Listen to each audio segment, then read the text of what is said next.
Merci à tous. Eh bien, après avoir essayé de comprendre les rêves et les désirs de Mohammed bin Salman, on va rentrer dans le détail des autres émirats du CCG, Conseil de coopération du Golfe, avec Emma Soubrier et Franck Tétart. Emma Soubrier qui a déposé sa thèse la semaine dernière, c'est ça ? Bravo. Et donc, qui travaille exactement sur l'évolution économique et politique de la défense des pays du Golfe. Pour petite parenthèse, voilà, si vous êtes dans l'armement, ce sont de très très gros clients. Ils payent beaucoup tout le temps. L'Arabie Saoudite, je crois que c'est de l'ordre de 60 milliards par an. Et à ma gauche, Franck Tétart, docteur en géopolitique, ancien auteur du Dessous des cartes, pour ceux qui connaissent la petite émission sur Arte. Ça a été mon prédécesseur à Carto et au Moyen-Orient. Et il a longtemps vécu à Abu Dhabi et à Dubaï. Et donc, il va nous parler d'Oman. Voilà, je vous laisse la parole à tous les deux. Emma, je te laisse Voilà, merci. Même système que tout à l'heure, une vingtaine de minutes, et après, on échange avec la salle. Bonjour. Alors, je voudrais remercier Jean-Marco et toute l'équipe de Sciences Po Grenoble pour m'avoir invité à cette conférence. Et je voudrais également m'excuser comme Fatia pour ma voix toute cassée. Voilà, on va mettre ça sur le coup de la retombée de pression qui arrive juste après le dépôt d'un gros bébé comme une thèse. Voilà. Donc aujourd'hui et depuis le 5 juin, date à laquelle le quartet, qui est composé de l'Arabie Saoudite, des Émirats Arabes Unis, du Bahreïn et de l'Égypte, donc depuis le 5 juin, depuis que le quartet a rompu ses relations avec le Qatar et a imposé des sanctions au Petit Émirat au titre que ce dernier apporterait son soutien aux groupes terroristes dans la région et serait trop proche de l'ennemi iranien, on s'interroge sur le sort du CCG, le Conseil de coopération du Golfe, l'entité régionale qui rassemble depuis 1981 6 États de la région, à savoir l'Arabie Saoudite, le Bahreïn, le Koweït, les Émirats Arabes Unis et Oman et le Qatar. Ce que j'aimerais voir avec vous aujourd'hui, c'est que cette crise du Golfe et la pression qu'elle vient faire peser sur le CCG s'inscrit en fait dans une continuité et dans une histoire récente, donc je ne vais pas remonter aussi loin que Philippe, une histoire récente de la région qui est faite de rivalités internes, je crois d'ailleurs que c'est dans le titre de la conférence, de rivalités intestines, et notamment de défiance des petits États de la péninsule envers le grand frère saoudien. Donc je vais vous proposer un voyage dans la courte histoire du CCG, avec un accent sur les petits États qui le composent, surtout le Qatar et les Émirats Arabes Unis, qui sont les 2 États auxquels j'ai consacré ma thèse et que je qualifie dans ce travail de petits États princes. J'y reviendrai. Donc la première étape du voyage, c'est de faire un point sur la genèse de cette entité régionale. L'entité régionale du CCG a été créée en 1981 en réaction directe à la révolution iranienne de 1979, mais également le début de la guerre Iran-Irak qui a duré de 80 à 88. Cette entité régionale a été créée notamment parce que les 6 États membres avaient une perception commune de la double menace qui pesait sur eux. Par double menace, j'entends que la révolution islamique iranienne ainsi que le début de la guerre Iran-Irak venaient faire peser à la fois une menace matérielle sur ces États, au sens où l'Iran et l'Irak représentaient une menace pour l'intégrité territoriale de ces États de la péninsule, mais également, voire surtout, une menace idéologique ou idéationnelle qui était représentée par la République islamique d'Iran.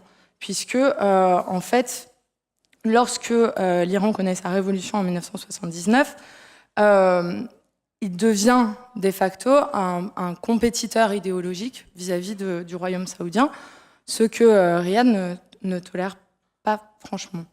La perception de la menace matérielle, par ailleurs, elle est perçue d'autant plus que lorsque il y a la révolution en Iran, cette révolution s'accompagne d'une rhétorique particulièrement véhémente envers les monarchies de la péninsule, le guide suprême déclare alors que le régime monarchique est contraire à l'islam et il propose de déposer les monarques pour purifier la région.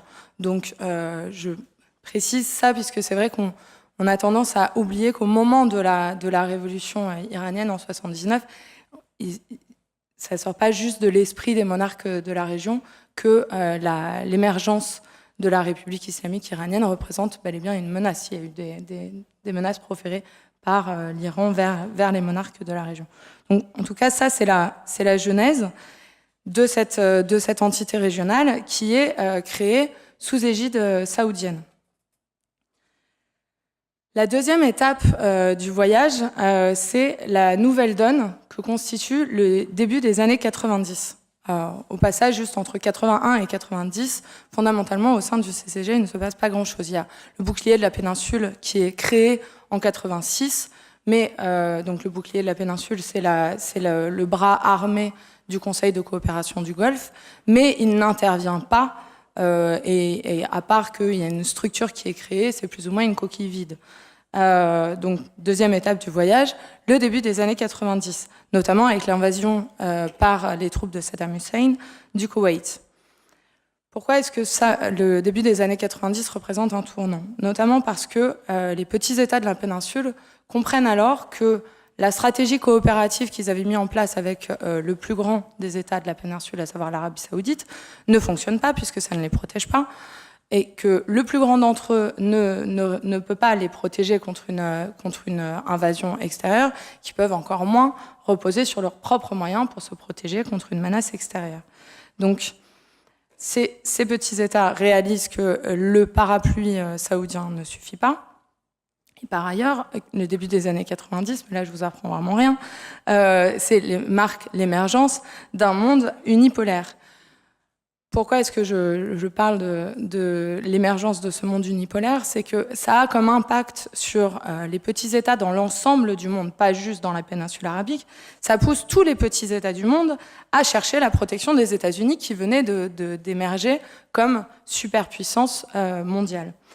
Au sein du Golfe, ce qui est intéressant, c'est de voir que la collusion de ces événements régionaux et internationaux a un impact direct sur la stratégie sécuritaire qui est mise en place par les petits États du Golfe, et notamment par le Qatar et les Émirats arabes unis, qui mettent en place une stratégie assez originale où ils diversifient en fait leur partenariat pour se ménager un savant dosage d'influence et d'autonomie relative. Donc je précise, en fait, si on revient à 81, les petits États du Golfe, notamment le Qatar et les Émirats, se mettent sous parapluie saoudien, sachant que l'Arabie saoudite est elle-même alliée avec les États-Unis. Donc en fait, ils bénéficient par ricochet de la protection américaine. Mais en 90, ce qu'ils font, c'est qu'ils décident de mettre en place une alliance directe avec les États-Unis, en plus du parapluie saoudien et de l'alliance par ricochet avec les États-Unis. En 1992, le Qatar met en place un accord de défense avec les États-Unis, et en 1994, les Émirats arabes unis font de même. Donc, ce que ça signifie, c'est que les petits États du Golfe, à ce moment-là, équilibrent une trop grande dépendance vis-à-vis du royaume saoudien en termes sécuritaires, en doublant leur alliance sécuritaire avec le royaume saoudien, d'une alliance directe avec les États-Unis. Et ce qui est particulièrement intéressant, c'est qu'ils ne s'arrêtent pas là, puisque à échelle internationale, ils cherchent également à contrebalancer une trop grande dépendance vis-à-vis des États-Unis. Du moins, c'est mon hypothèse, c'est qu'ils cherchent à contrebalancer une trop forte dépendance envers les États-Unis en mettant en place des accords de défense avec deux autres puissances internationales, à savoir la France et la Grande-Bretagne. La chronologie des accords de défense mis en place par le Qatar et les Émirats arabes unis est assez parlante à cet égard, puisque, je disais, le Qatar et les États-Unis mettent en place un accord en 92, les Émirats et les États-Unis en 94, et il y a... le Qatar met en place un accord de défense avec la France en 94 et les Émirats en 95, Et avec la Grande-Bretagne, les Émirats mettent en place un accord en 1996. Par contre, le Qatar attendra 2006 pour avoir un accord de défense avec la Grande-Bretagne. J'appelle ça en fait, un équilibrage de puissance par truchement d'alliances. Il se méfie de toute trop grande dépendance vis-à-vis de la grande puissance régionale, mais aussi de la grande puissance internationale. Et donc, il contrebalance sans cesse une trop grande dépendance envers l'un en mettant en place des alliances avec d'autres. Une fois qu'on a dit ça, ça c'est la dynamique commune au Qatar et aux Émirats arabes unis à partir du début des années 90. Néanmoins, on peut aussi constater que leurs stratégies sécuritaires commencent à diverger à ce moment-là, au sens où le Qatar, depuis le début des années 90, a essentiellement privilégié son rayonnement diplomatique et a peu ou prou délégué l'ensemble de sa sécurité à ses partenaires extérieurs. Il a en gros concentré sa stratégie sur trois enjeux ou trois pôles. C'est le soft power, la question du soft power, le state branding, donc le fait de privilégier l'image de marque de son État dans la région et surtout dans le monde, et il défend sa légitimité en tant que petit État sur la scène régionale et internationale. Les Émirats arabes unis, quant à eux, ont organisé leur doctrine militaire autour de la consolidation de leurs outils de sécurité et de défense intérieure, tout en veillant par ailleurs à rayonner selon des canaux à peu près similaires à ceux du Qatar, à savoir le sport, la culture, l'éducation, etc. Et donc, on peut opposer au triptyque, au trio soft power, state branding et légitimité, un autre trio pour les EAU, qui sont le hard power, le state building, et la crédibilité sur la scène régionale et internationale, notamment en consolidant cet outil militaire. Ce qu'il faut néanmoins souligner, c'est que ces deux États, c'est pas du tout noir ou tout blanc, il y a des nuances évidemment dans leur stratégie, et ils combinent tous les deux l'ensemble de la panoplie de ce que je viens d'évoquer. Et le fait qu'ils aient un mix des deux fait qu'ils sont en compétition constante sur la scène régionale et la scène internationale, selon une logique, je fais appel au concept freudien du narcissisme de la petite différence pour expliquer pourquoi est-ce qu'ils sont tant en compétition alors que fondamentalement on peut considérer qu'ils se ressemblent énormément. C'est d'ailleurs la raison pour laquelle j'ai choisi de concentrer mon étude sur le Qatar et les Émirats arabes unis. Ça a été mentionné plus tôt.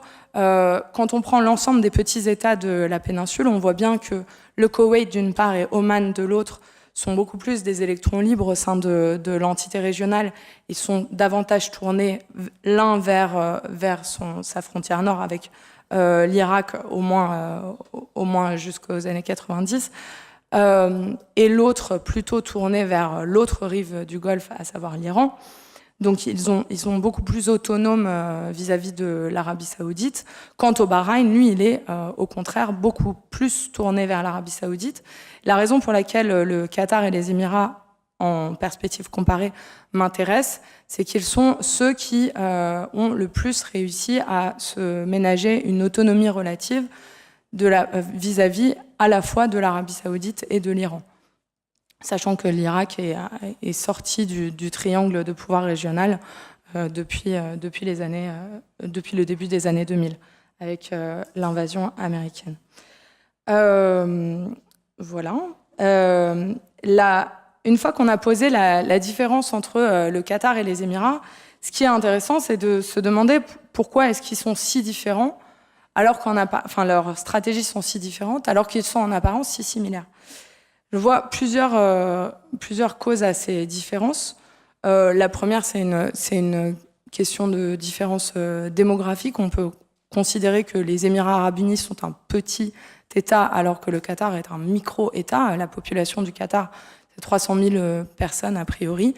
Donc on ne construit pas le même type de structure de stratégie sur une population de 300 000 personnes et sur une population de 1 million, qui est relativement plus conséquente, mais aussi et surtout le fait que les Émirats soient donc une fédération, ce qui a demandé au leadership d'articuler des stratégies intérieures qui permettent de d'abord consolider sur la scène intérieure avant de se projeter à l'extérieur, que le Qatar n'avait pas trop ce problème-là. C'est aussi et surtout, à mon sens, la perception du prince et les réseaux autour du prince, donc les réseaux d'influence sur lui et les réseaux de clientèle du prince, qui expliquent ces divergences de politique, que ce soit politique étrangère ou politique de défense, sachant que les deux sont extrêmement entremêlés. Et en termes de prince, donc on en parlait, c'est ceux qui émergent dès les années 90 au Qatar et aux Émirats arabes unis, à savoir respectivement Hamad Ben Khalifa au Qatar et Mohammed Ben Zayed aux Émirats arabes unis, qui sont les deux princes qui portent en fait quasiment à eux seuls la nouvelle stratégie mise en place par leur État. Ce qui est ensuite intéressant à voir comme quatrième étape du voyage, c'est ce que le printemps arabe vient mettre. Quel est l'impact du changement régional avec les printemps arabes sur les stratégies et les contrastes de ces deux États.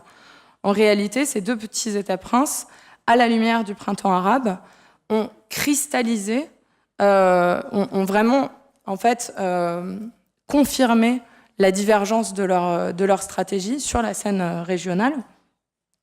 Et ces divergences se sont essentiellement cristallisées autour de la question des frères musulmans. Ça s'est vu en Égypte, où le Qatar soutenait les frères musulmans, tandis que les Émirats arabes unis sont ensuite venus à soutenir Al-Sisi. Ça se voit en Libye, mais ça se voit aussi dans une moindre mesure dans d'autres États comme en Tunisie. En fait, il y a vraiment plusieurs théâtres régionaux où la compétition entre la vision qatari de la région et la vision émirati de la région se sont passées à travers alors, je ne veux pas parler de proxy parce que ça supposerait qu'il y a une guerre véritablement, mais il y a vraiment des groupes qui se sont opposés dans un certain nombre de pays selon ces lignes de fracture, stratégie qatari qui a soutenu les frères musulmans et stratégie émirienne qui ne voulait absolument pas des frères musulmans. La question qu'on peut se poser, c'est qu'est-ce qu'il advient du Conseil de coopération du Golfe dans ce contexte, vu que ce nouveau contexte régional a confirmé les divergences de stratégie des deux États. De manière assez intéressante et pas si surprenante que ça, en réalité, de 2011 à 2014, le printemps arabe a davantage eu pour effet de ressouder le Conseil de coopération du Golfe ensemble, selon une logique assez familière, qui est que face à l'émergence d'une menace considérée comme existentielle par ses membres, le Conseil de coopération du Golfe se ressoude ensemble dans un front monarchique et solidaire face à l'adversité. L'adversité étant, encore une fois, double, puisque il y a évidemment la menace dont on a parlé comme l'effet domino des printemps arabes. Les monarques du Golfe tremblent que la vague révolutionnaire puisse également les emporter. Et d'ailleurs, on voit que le Golfe n'a pas été complètement à l'abri du printemps arabe, puisqu'on a vu un printemps bahreïni, dans une moindre mesure un printemps omanais, et un printemps yéménite. Bon, même si le Yémen ne fait pas partie du Conseil de coopération du Golfe, c'est quand même important de le mentionner. Mais passer cette première étape de resolidarisation des États membres du CCG face à cette adversité, on voit réapparaître leur divergence et même leur compétition sur la scène régionale. C'est ce dont je parlais pour le Qatar et les Émirats, mais c'est également valable entre l'Arabie Saoudite et le Qatar, ce qui s'est particulièrement vu en Syrie, où ils étaient tous les deux en soutien de groupes d'opposition au régime, mais pas les mêmes groupes d'opposition. Ça n'a d'ailleurs pas forcément aidé sur le terrain à avoir une consolidation d'une opposition contre le régime.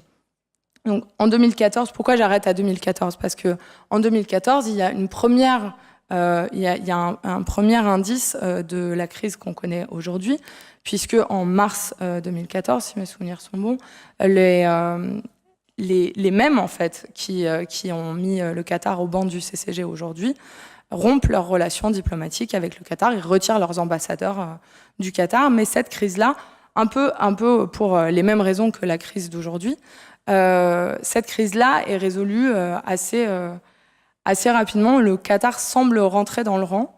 Et voilà, mais bon, en tout cas, la crise de 2014 a bien montré que la réunification du Conseil de coopération du Golfe face à l'adversité était pour le moins fragile. Aujourd'hui, ce que je trouve intéressant dans la crise du Golfe, au-delà du fait qu'elle s'inscrit dans une continuité de dissension entre ces États au sein du CCG, qui s'est déjà manifesté moult fois par le passé, et la dernière fois en date était en 2014, c'est que elle apparaît comme une consécration en fait du fait que les princes du Golfe vraiment assument ce nouveau modèle étatique du petit État-prince, qui est extrêmement centralisé autour de la perception et de la décision d'un seul et de ses réseaux autour de lui. Et ce qui est particulièrement intéressant, c'est que, à mon sens, la reconfiguration étatique au sein du royaume saoudien dont parlait Fatiha tout à l'heure, elle disait à juste titre que MBS regarde vers Mohammed Ben Salman regarde vers Mohammed Ben Zayed. Et en fait, ce qui se passe aujourd'hui au sein du royaume saoudien, ça pourrait n'être ni plus ni moins qu'une tentative de mettre en place le modèle émirien, mais dans une certaine mesure, c'est également le modèle qatari en termes de centralisation du pouvoir et de mise en place d'un pouvoir qui passe uniquement par la perception de la personne qui est à sa tête et de ses réseaux de clientèle.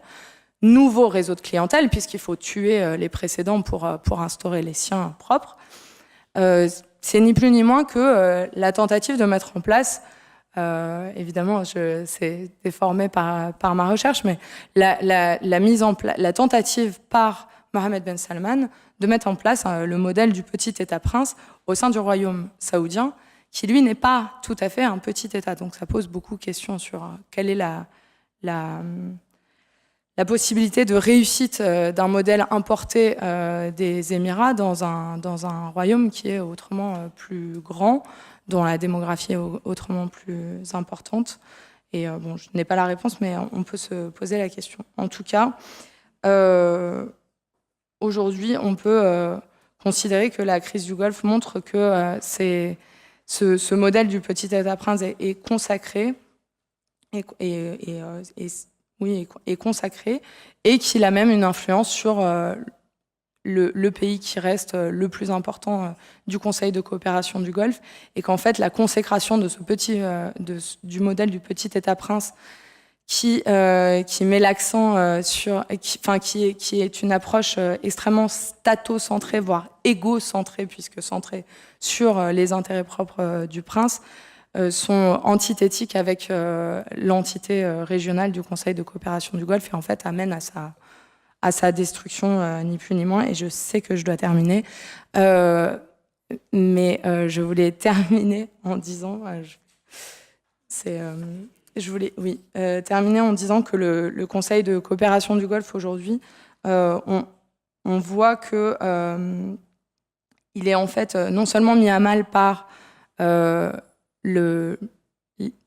l'égocentrisme d'une certaine manière de la politique mise en place par les leaders des trois qui décident de son sort aujourd'hui, mais le fait qu'il soit en souffrance se traduit aussi dans le fait que depuis le début de la crise du Golfe, on n'entend pas franchement parler du CCG. Ce que j'entends par là, c'est que le Conseil de coopération du Golfe aurait pu, voire aurait dû, être l'entité qui permettait de résoudre cette crise. Quand on a une crise à l'intérieur de l'Union européenne, on peut penser que l'Union européenne sera l'instance qui va mettre en place des négociations internes pour résoudre la crise en interne, plutôt que ça se passe comme ça s'est passé. Donc le simple fait que le Conseil de coopération du Golfe ne soit nulle part en fait dans les négociations, si tant est qu'il y en ait aujourd'hui, mais pour résoudre la crise du Golfe, montre bien que cette crise du Golfe marque sinon la fin, en tout cas un énorme tournant dans le Conseil de coopération du Golfe. Voilà. Merci Emma. Bon, on passe tout de suite la parole à Franck Tétart. Merci, j'espère que vous m'entendez bien. Donc, comme Philippe a joué tout à l'heure l'historien de service, je vais jouer le géographe de service, puisque je ne suis pas issu des sciences politiques, mais de la géographie et de la géopolitique. Donc, je vais aussi utiliser l'outil préféré du géographe, à savoir les cartes dont la plupart viennent d'ailleurs de l'excellente revue Moyen-Orient, qui vont permettre d'illustrer un certain nombre de mes propos. Après cette première remarque, j'en aurai une seconde. Vous avez vu le titre de mon intervention, un vilain petit canard au sein du Conseil de coopération du Golfe. Alors ce n'est pas moi qui ai donné ce titre, et la question qu'on peut se demander, c'est pour qui Oman est-il un vilain petit canard. En tout cas, ce qui est certain, c'est que le sultanat d'Oman joue un rôle de médiation important à l'échelle régionale entre l'Arabie et l'Iran, mais aussi à l'échelle internationale entre l'Arabie, l'Iran et les États-Unis. Et ce que je vais essayer de vous montrer, en tout cas en essayant d'appréhender un certain nombre de raisons qui peuvent expliquer ce positionnement assez particulier à l'échelle de la région du Golfe. Mais pour ce faire, je vais vous montrer quelques cartes.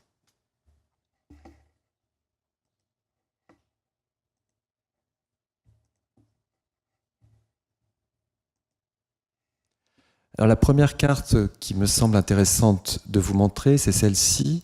C'est pas moi qui l'ai faite, mais à mon avis, elle résume assez bien la position géographique de cet État souvent peu connu qui s'appelle le sultanat d'Oman. Et on voit d'emblée que ce sultanat d'Oman, par sa position au sud, et on pourrait dire même au sud-est de la péninsule arabique, est un lieu au croisement de plusieurs espaces et espaces d'influence. Évidemment le monde arabe, puisqu'il est au sud de la péninsule arabique, mais également en lien direct avec la rive qui se trouve face à la péninsule, la rive donc iranienne et donc l'Iran, et puis également en connexion avec le monde indien, et plus au sud, il représente une interface maritime très longue, plusieurs milliers de kilomètres sur l'océan Indien. Qui dit océan, dit ouverture, dit commerce. Et l'une des caractéristiques fondamentales à côté de cette position géographique qui va devenir géostratégique, et je vais y revenir dans un instant, c'est de voir que dans l'histoire, en raison de cette ouverture maritime très importante, Oman ne s'est pas cantonné à cet espace au sud de la péninsule, mais a véritablement fondé un véritable empire qui s'est étendu sur 3 continents, l'Asie avec le sud de l'Iran et la région plus particulièrement du Baloutchistan, donc une grande partie des côtes de la péninsule arabique, donc celle de Oman actuelle, un petit bout de Yémen, mais également une influence à l'intérieur du Golfe Persique, et puis vous voyez le long des côtes africaines, de la pointe de la Corne de l'Afrique jusqu'à l'actuel Mozambique. Pour information, la ville kenyane de Mombasa a été fondée par les Omanais, et donc on voit encore très bien cette influence qui a fait d'ailleurs qu'au XIXe siècle, au tournant des années 1850, la capitale d'Oman n'est plus à Mascate, mais elle est à Zanzibar. Donc Zanzibar, île le long des côtes africaines, qui est aujourd'hui en Tanzanie et qui était évidemment la capitale, mais aussi l'avant-poste de ce qui a fait la richesse de cet empire, à savoir la traite, puisque Oman a fait la traite des esclaves jusqu'à la fin du 19e siècle et donc a joué un rôle très important dans ce commerce entre le monde arabe et l'Afrique. Bien, donc ce petit rappel me paraît important puisque on voit très bien que cette ouverture sur l'extérieur, en raison de cette position géographique, est au fond, on pourrait dire, une quasi-constante d'Oman, même si effectivement je n'aime pas trop le déterminisme géographique. En tout cas, évidemment, il a façonné une partie de l'histoire d'Oman et il fait qu'aujourd'hui, Oman a sans doute un positionnement particulier dans la région du Golfe. Alors revenons maintenant à une carte un peu plus traditionnelle de la revue Moyen-Orient et qui nous montre au fond pourquoi Oman est finalement une interface, non seulement dans l'histoire entre différents mondes, mais également aujourd'hui. Peut-être déjà 2 mots sur Oman. Vous voyez ce grand territoire, près de 300 000 km², mais une population, somme toute, très réduite. On est à peu près 4 millions d'habitants, dont à peu près 30 à 40% d'étrangers, ce qui veut dire que la population omanaise, au fond, est très faible. Et sur cette superficie équivalente à l'Allemagne, on a une population véritablement peu importante et on pourrait quasiment dire que Oman est vide. En tout cas, la densité est très faible. C'est ça que je voulais souligner avec cette idée-là. Alors pourquoi vous dire cela? C'est qu'on a à Oman une concentration importante de la population à la fois dans 2 zones, le long des côtes évidemment, mais aussi à l'intérieur dans les zones montagneuses qui sont aussi des zones où vous avez de l'eau et par conséquent traditionnellement a permis le développement. Mais je vais revenir maintenant à la position stratégique d'Oman. Vous le voyez, Oman est non seulement souverain sur un vaste territoire situé dans le sud-est de la péninsule, mais également sur la pointe d'Ormuz que vous pouvez voir sur cette carte. Je vais vous montrer une autre carte peut-être où l'on verra un peu mieux cette pointe d'Ormuz, ce détroit d'Ormuz, à l'extrême pointe des Émirats arabes unis. Vous avez un petit territoire, une enclave qui s'appelle Musandam et qui est sous souveraineté omanaise. Et cette souveraineté omanaise permet le contrôle du détroit d'Ormuz où circule 40% du trafic mondial de pétrole avec l'État qui se trouve de l'autre côté, c'est-à-dire l'Iran. Donc à partir de cette donnée stratégique, on comprend aussi pourquoi les relations entre Oman et l'Iran sont sans doute meilleures qu'entre les autres États du Golfe. Ils ont effectivement, et ils jouent un rôle de contrôle, de surveillance de ce détroit qu'ils partagent avec l'Iran, et ce qui donne lieu d'ailleurs à un certain nombre d'axes de coopération militaire entre les 2 États. Ensuite, petit rappel historique, vous avez dans le sud du territoire Oman une région qui s'appelle le Dhofar, où on a assisté au début des années 60 à un mouvement de libération nationale qui était largement soutenu par le pays voisin, le Yémen, en tout cas les plus marxistes de ce pays, puisque le pays était coupé en 2 à cette époque, et par conséquent, on a eu une tentative de déstabilisation d'Oman. Cette révolte du Dhofar a duré presque une vingtaine d'années, et elle a été, cette révolte, totalement éliminée grâce à 2 acteurs, les Britanniques bien sûr, mais aussi à l'intervention de l'Iran. Et évidemment, cette intervention a créé un certain nombre de liens avec le nouveau pouvoir qui s'était établi sur Oman, à savoir le sultan Qaboos. Et depuis, effectivement, l'Iran reste pour Oman un partenaire d'importance, en tout cas un partenaire qui permet la stabilité, d'où ce choix politique omanais de non-alignement. on a un État qui ne souhaite pas s'aligner, même si, comme l'a rappelé Emma Soubrier, Oman fait partie du Conseil de coopération du Golfe, il a toujours eu une certaine distance et a toujours adopté ou non les mesures qui étaient proposées et quelquefois a refusé certaines mesures ou certaines décisions qui étaient prises par le Conseil de coopération du Golfe, ce qui d'ailleurs a quelquefois suscité des réactions assez véhémentes de l'Arabie Saoudite, mais malgré tout, Oman a toujours gardé cette ligne de conduite. On peut prendre 2 ou 3 exemples.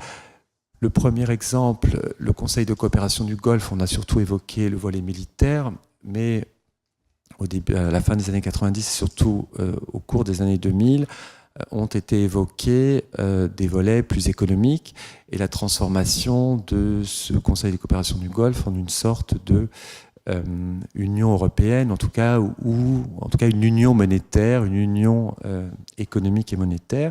Et la mise en place d'une monnaie unique a longtemps été évoquée. En réalité, rapidement, le choix d'un lieu pour installer une banque centrale a tout de suite été cause de crise et par conséquent, Oman, le premier, n'a pas voulu que l'Arabie Saoudite récupère sur son sol cette banque centrale et donc s'est désengagé de ce projet, suivi par les Émirats qui, eux, voulaient récupérer pour Dubaï, évidemment, cette banque centrale. Donc on voit qu'à l'intérieur de cette zone de coopération du Golfe, on a aussi énormément de tensions. Pour revenir à Oman, donc je disais que Oman ne se plie pas toujours aux décisions de ses voisins et évidemment dans les années 2000 également nous avons pu assister lors du sommet du Conseil de coopération du Golfe qui avait lieu d'ailleurs à Oman à Mascate en décembre 2013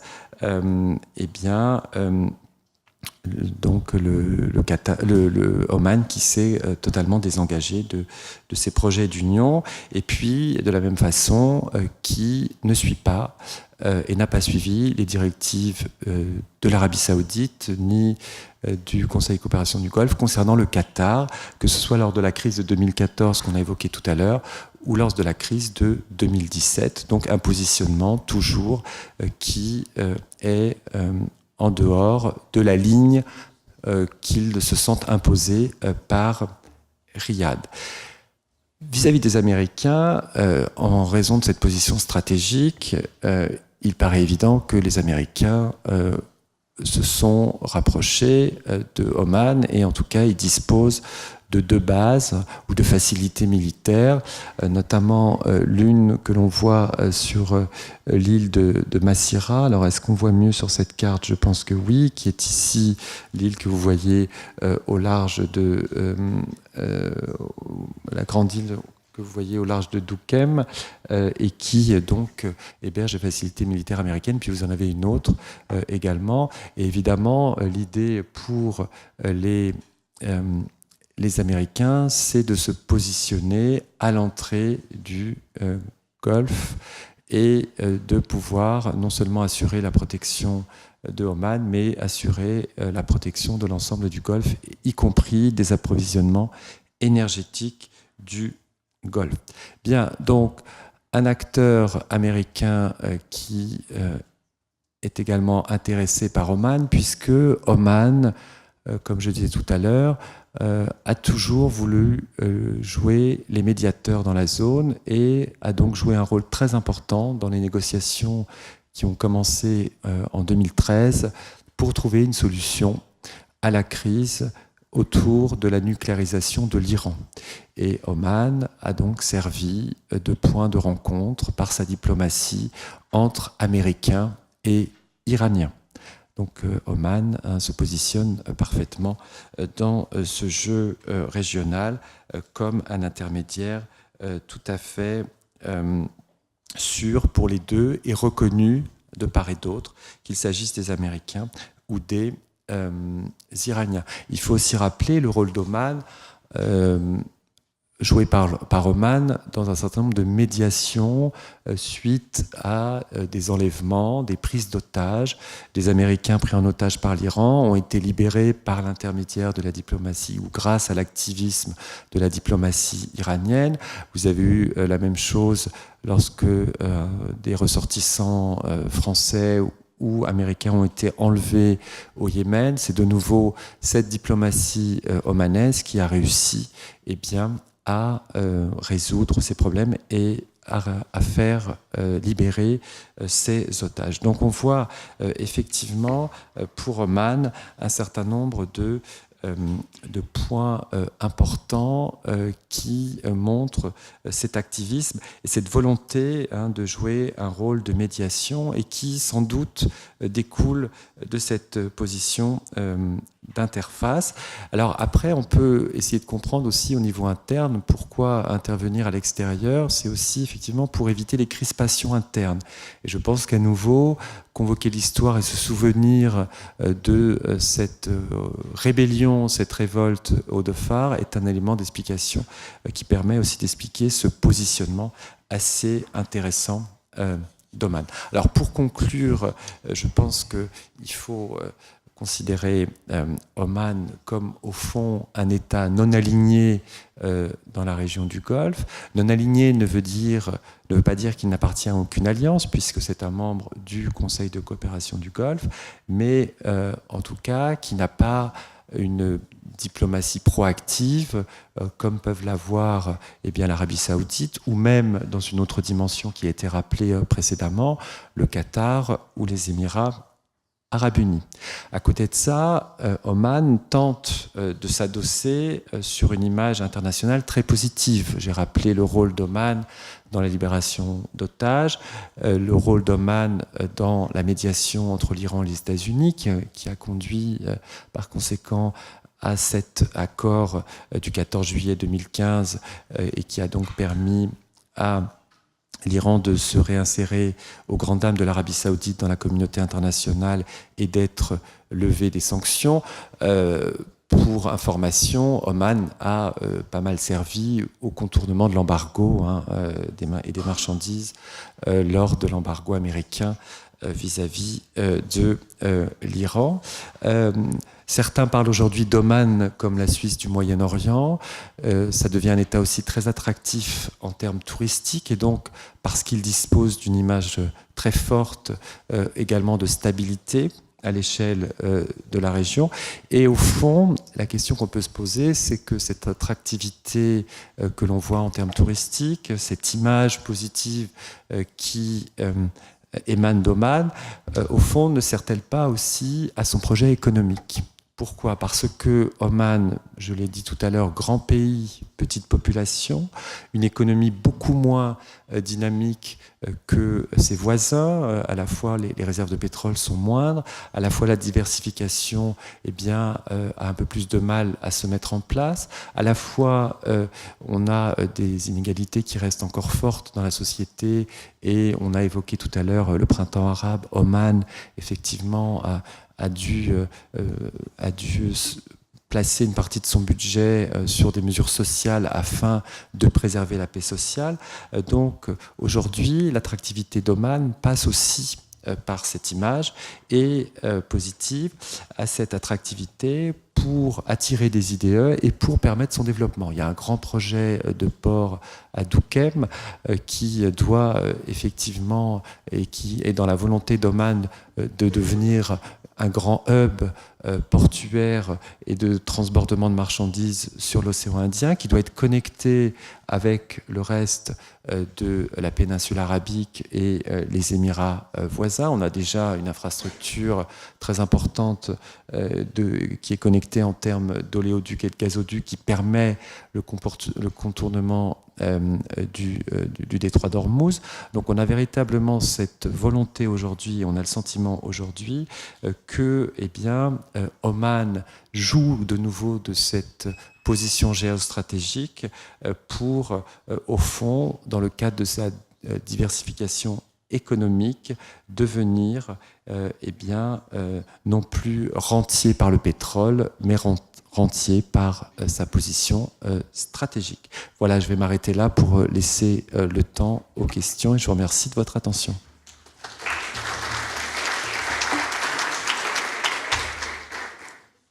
On va tout de suite prendre des questions. Est-ce que vous en avez de ce côté-là? Ouais.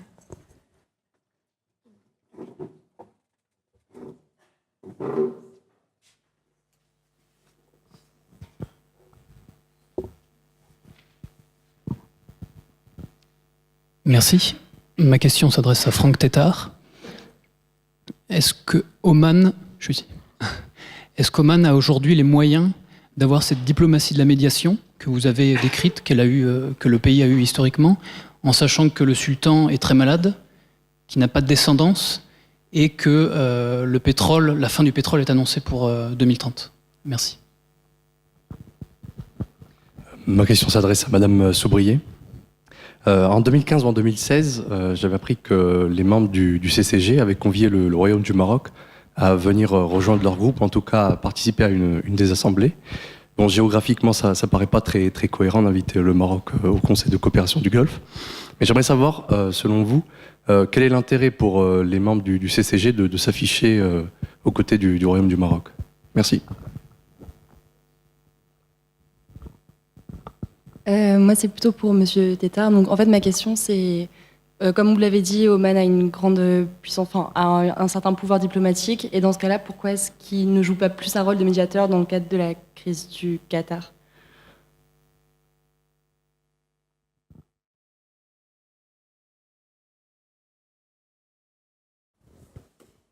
Est-ce qu'il y a d'autres questions? On va déjà commencer par celle-ci. Ah oui, allez-y. Pour vous, Franck Tétart, pardon. Bon, vous avez bien parfaitement recadré la politique de médiation d'Oman, mais c'est pas le seul pays à jouer ce rôle d'intermédiation. Alors vous l'avez dit, c'est surtout, je pense, un rôle de médiation entre l'Iran et les États-Unis, beaucoup plus qu'un rôle de médiation au sein du CCG, je trouve. Le pays le plus important en termes de médiation au sein du CCG, c'est le Koweït. Et c'est un pays qui n'a pas l'histoire et les atouts d'Oman. Oman, c'est la vraie nation avec le Yémen de cette région. Donc, il est clair qu'Oman a toujours eu cette distance vis-à-vis du Royaume d'Arabie Saoudite. Et le Royaume d'Arabie Saoudite, s'il y a un pays sur lequel il n'a que très peu de levier, c'est bien le sultanat d'Oman. Donc c'est vrai que ça peut expliquer aussi... alors moi, je suis assez pessimiste sur l'avenir à cause de ce duopole de choc qui décide d'une politique beaucoup plus dure et qui n'écoute plus du tout justement les deux grands pays médiateurs, à savoir le sultanat d'Oman et le Koweït. Donc ça, c'est un point concernant... concernant l'avenir du CCG, moi je pense qu'il est déjà mort. Hein. On a, tant que les Émirats, enfin Abu Dhabi et Riyad convergent sur un certain nombre de dossiers, les choses sont quand même assez à mon avis, je vois les choses de manière assez pessimiste pour l'avenir du CCG. Peut-être ce qui peut sauver finalement le CCG, c'est que les deux, le fameux duopole, finissent par se fâcher. Et ça peut arriver sur la question du Yémen. Parce que l'agenda des Émirats arabes unis au sud Yémen n'est absolument pas celui de l'Arabie saoudite. Donc peut-être que finalement, si excusez-moi du terme, les deux mâles dominants actuels se chamaillent, ça risque finalement de redonner du souffle au CCG. Une autre question pour Emma. Alors, je vais être un peu provocante, mais vous me connaissez. Est-ce que vous n'êtes pas un peu quand même stockholmisé par votre objet d'étude sur les petits États qui seraient du coup quasi des inspirateurs concernant le modèle, par exemple, que veut adopter l'Arabie saoudite? Je ne comprends pas trop. Que l'Arabie saoudite, effectivement, s'inspire des modèles de modernisation, notamment à Abu Dhabi, concernant l'armée, l'industrie de défense, je vous suis complètement. En revanche, l'Arabie saoudite se projette comme une future nation, ce qui ne peut absolument... Si, je pense qu'aujourd'hui, le projet d'MBS est vraiment de construire une nation bien au-delà des affinités, des allégeances tribales et de celles de la famille régnante, et que cette nation sera sultanique autour du projet personnel du prince. Je ne vois pas en quoi les Émirats arabes unis, ou même encore moins le Qatar, peuvent se projeter dans ce type de projet qui est impossible. Ça ne peut pas être des nations. Et qu'est-ce que vous entendez aussi par petits États princes, comme vous dites ? J'ai pas tout à fait compris. Voilà, c'est tout. Un petit entraînement avant la soutenance.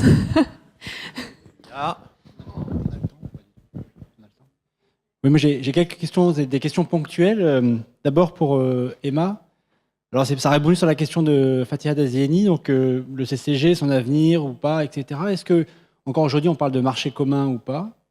Il y a quand même une zone de circulation qui est libre quand même, qui est une régulation quand même importante du CCG, etc. et qui marche, enfin qui a convaincu beaucoup de gens du Golfe de se dire citoyen du Golfe avec sa petite carte pour passer les frontières, etc. Est-ce que du coup il y a encore des débats? Est-ce qu'il y a des débats aussi sur la structuration interne du CCG aujourd'hui?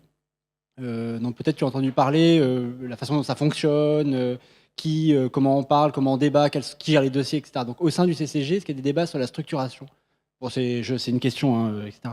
Et pour Franck Tétart, alors une question sur le Dauphin. Donc j'étais sensible, c'est vrai que c'est important cet épisode du Dauphin, mais c'était quand même l'époque du chat. Alors du coup, est-ce qu'il y a une évolution entre-temps? Parce que quand même, le soutien au Dauphin, c'était le chat avec ses troupes, avec les Britanniques, et maintenant c'est en face la République islamique. Et c'est vrai qu'il y a une sorte de continuité, mais qui est bizarre à expliquer quand même. C'est assez étonnant, parce que c'est évidemment pas du tout les mêmes relations. Et une dernière petite question après, mais ma question n'est pas prioritaire, donc si on a un manque de temps, je préfère qu'on réponde aux autres. Hein. L'embargo sur l'Iran, c'est vrai qu'Oman a joué un très gros rôle, mais au fond, les Émirats arabes, le Qatar, on parle personne dans la rue. Enfin, je dirais, donc eux aussi ont fait beaucoup d'affaires avec l'Iran jusqu'à aujourd'hui. Ce qui explique peut-être aussi le fait qu'ils mettent un peu un bémol sur leurs exigences vis-à-vis de l'Iran. Voilà, est-ce que tu peux développer ou peut-être des éléments de réponse à cette question?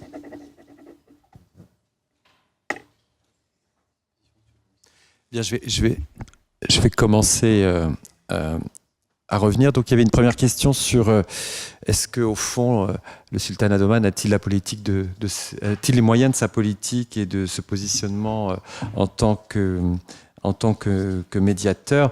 Effectivement, il y a déjà eu un élément de réponse qui a été donné. Ce n'est pas le seul médiateur de la région, et le principal, effectivement, c'est le Koweït. Et on le voit aujourd'hui, notamment dans la crise avec le Qatar, combien ce Koweït est actif depuis le début de la crise.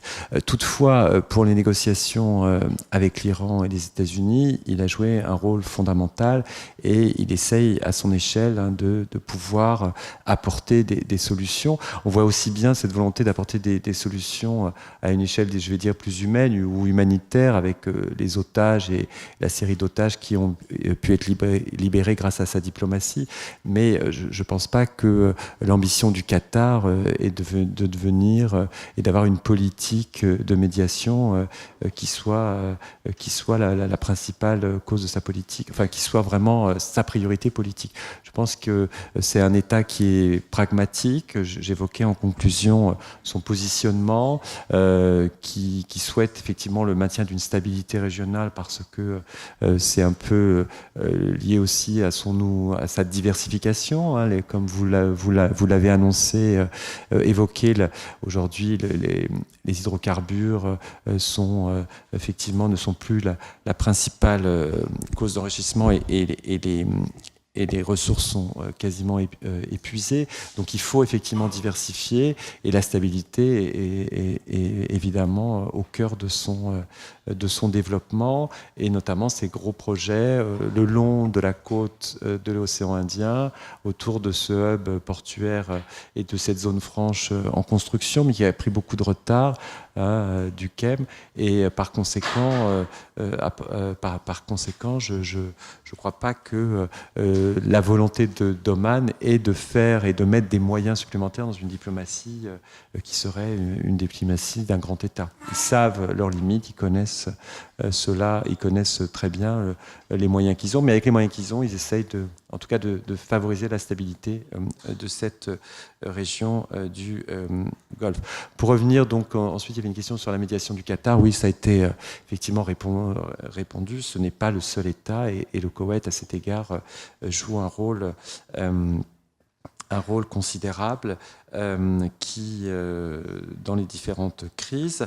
Mais ce que montre en tout cas Oman, c'est que à l'intérieur de ce Conseil de coopération du Golfe, ils savent dire non et ils se positionnent comme un État, moi je dirais quelque part non aligné sur les grandes décisions qui ne les intéressent pas ou qu'ils considèrent comme inopérantes. Après, on peut se poser la question de la pérennité de ce Conseil de coopération du Golfe qui aujourd'hui effectivement paraît comme complètement en crise et qui aussi ne semble pas répondre au fond aux besoins de sécurité de la région. Il n'a jamais véritablement fonctionné et aujourd'hui avec deux États qui ont été évoqués et deux ministres de la Défense qui s'imposent à l'échelle régionale, effectivement ce Conseil perd un peu de sa légitimité mais je pense qu'Emma reviendra sur cela.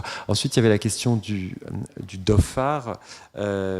Oui, continuité. En tout cas, je ne l'ai pas évoqué tout à l'heure, il y a quand même une influence très ancienne de l'Iran et même dans la population omanaise, on a quand même un certain nombre de personnes qui descendent de ces marchands persans qui se sont installés dans la région de Mascate il y a assez longtemps.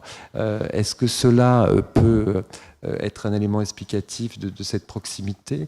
En tout cas, dès les débuts dès les années 80-90, on a quand même une assez forte proximité qui se maintient et des liens économiques et je pense et des liens politiques et je pense que la principale raison c'est la surveillance du détroit stratégique puisque Oman comme l'Iran sont les deux gardiens du détroit et donc ils ont toujours été obligés de conserver des relations pour le maintien de cette surveillance du détroit. Mais je n'ai pas d'autres éléments mais peut-être que Jean-Paul Burdi aura des éléments à nous apporter tout à l'heure. Je vois qu'il lève la main sur ce point-là. Je vais laisser tout de suite la réponse à Emma.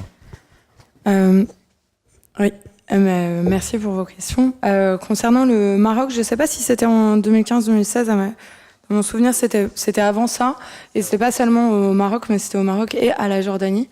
Ce qui semble logique, enfin aucune logique géographique effectivement, mais une logique monarchique tout simplement. Enfin, il semble ce qu'il faut quand même rappeler sur cette histoire, c'est que quand l'invitation a été envoyée au Maroc et à la Jordanie de se joindre au CCG, c'était une décision saoudienne et purement saoudienne. Qui n'avait pas franchement été discuté avec le reste des États membres du CCG, et pas non plus, et c'est ce qui est assez drôle, avec le Maroc et la Jordanie. Je me souviens d'une discussion avec un Omanais qui connaît bien ces sujets-là et qui expliquait qu'en fait, au final, les Marocains étaient presque embêtés parce que eux, ils n'avaient pas franchement envie de rejoindre le Conseil de coopération du Golfe et que ça avait d'ailleurs, ça faisait même l'objet de blagues. Peut-être qu'il faudrait envoyer une carte de la région aux monarques du Golfe pour leur expliquer que il n'y a pas de logique géographique à ce qu'on intègre le Conseil de coopération du Golfe. Bon, du coup, ils ont cette invitation a été déclinée. En revanche, ce qui n'a pas été décliné, c'est l'énorme aide financière qui est venue juste derrière des monarques du Golfe vers le Maroc ainsi que la Jordanie. Alors pourquoi? Quel intérêt au-delà de... Je pense que... je peux pas trop m'aventurer sur ce terrain, mais à l'époque, je m'étais demandé, outre le fait qu'il y ait un côté club des monarchies face à l'adversité révolutionnaire, de la même manière que l'alliance entre les Émirats arabes unis et l'Égypte aujourd'hui pourrait avoir un peu cet intérêt-là, c'est que ces pays-là, contrairement aux pays du Golfe, ont des armées très importantes et très bien formées, qui sont autrement plus conséquentes que les armées du Golfe, quoi. Et donc, si on met en place une stratégie de survie, ça peut être bien d'être allié avec des gens qui ont des armées compétentes et conséquentes.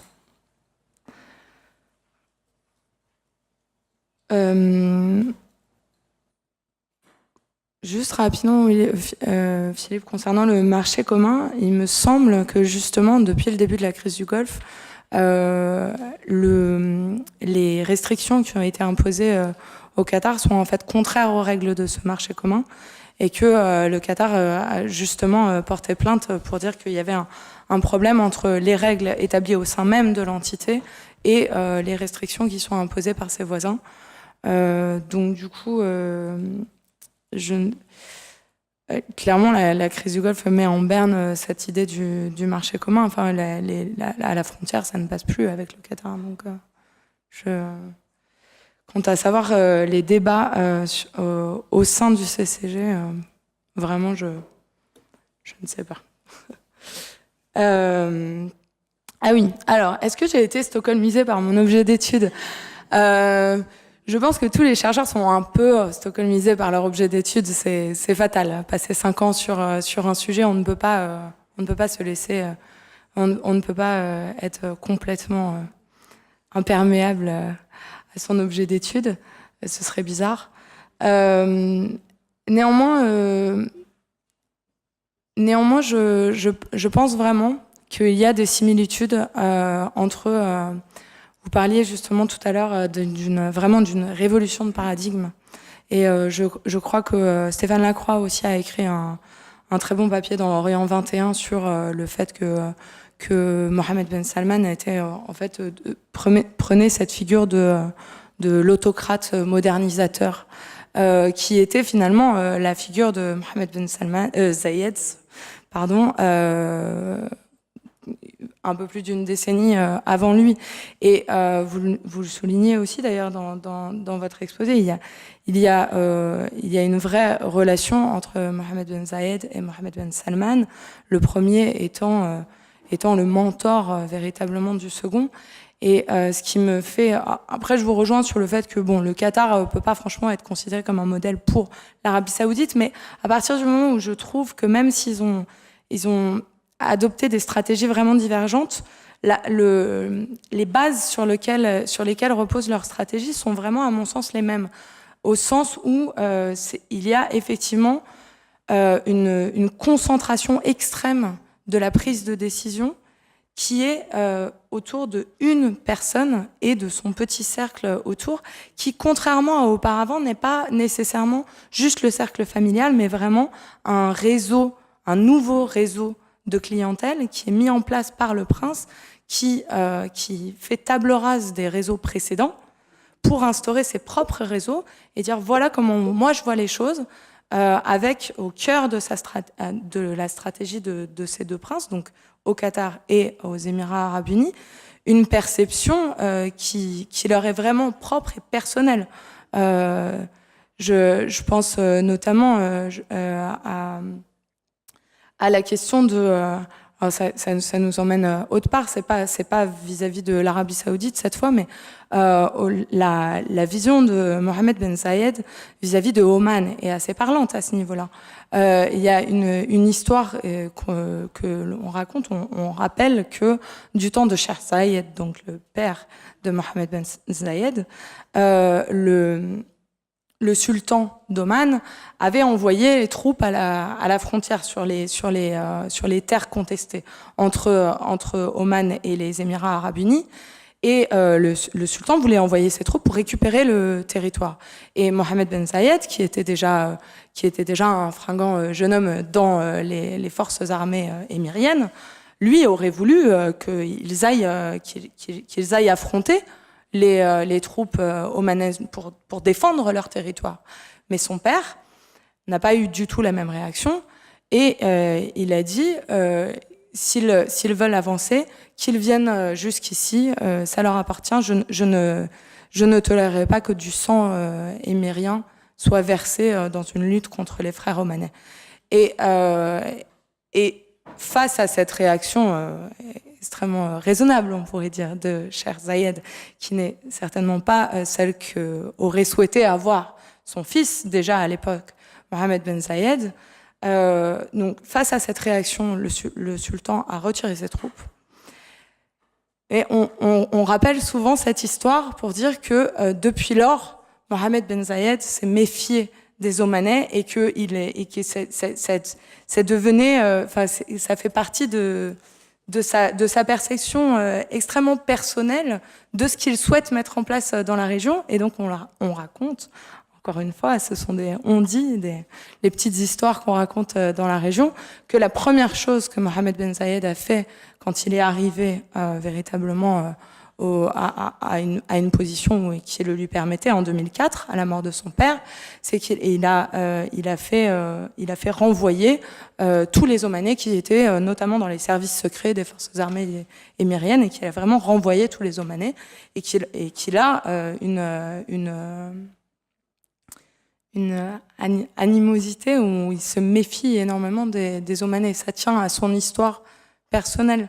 Et donc c'est vraiment pour ça que je parle des petits États-princes, et ça repose évidemment sur tout un cadre théorique existant, mais c'est vraiment cette centralisation autour de la perception propre aux princes et à ces nouveaux réseaux mis en place sur les cendres des précédents réseaux existants, qu'ils ont vraiment eu à cœur de sabrer, sans mauvais jeu de mots. Mais du coup, c'est un peu ce qui se passe aujourd'hui dans le royaume saoudien. Je serais ravie qu'on continue d'en discuter après, Fatiha. Eh ben, merci, on se dit tous merci. Donc demain ça continue, vous le savez tous, et ce soir ça continue, et voilà. Bonne